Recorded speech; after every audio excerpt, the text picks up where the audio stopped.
တွေ့တာလှပေမဲ့ကွယ်ရာကပဲချစ်တော်မယ်အစင်ခက်လေတော့မကျင်ရက်တဲ့သခင်ဆိုမလားညင်ညိုရင်ကို့အပြစ်ပါပဲစိတ်ညစ်တယ်ကွယ်တန်ရောစဉ်ခွေကရစ်ပေမဲ့ပြန်ပြောရင်ဝေဒနာဖြစ်ယုံမှုချစ်တတ်သူအမူလောက်ပါလို့မပူရုပ်ကိုဟန်ဆောင်တင်းလို့ရင်တွင်းမှာမကြည်မွေ့လေတော့ဒီနေ့လဲစိတ်ညစ်တယ်တိတ်ချစ်တယ်လို့မဆိုတာတော့ပါဇက်ကပြောမှလားနှုတ်ဖျားမှာမေတ္တာမရှိပါဘူးအကြည့်ဆုံးဝေဒနာနှွေးတွေကအကျဉ်းနာချေရလေးတွေပဲချစ်သေးရဲ့ဖာသာဖြေလို့မာယာတွေဟန်ဆောင်ထိန်ကဒစိမ့်တွေပေါ့သူကဖွင့်မပြောရဘူးဖွင့်ပြောလဲမပြောရဲဘူးဆိုတော့သူကအကြည့်ချင်းစုံတဲ့ဝေဒနာနှွေးလေးတွေကပဲတယောက်နဲ့တယောက်နဲ့သိကြရအောင်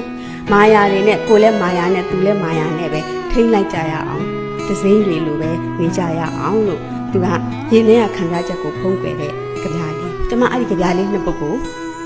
အလွန်ကြိုက်ပါတယ်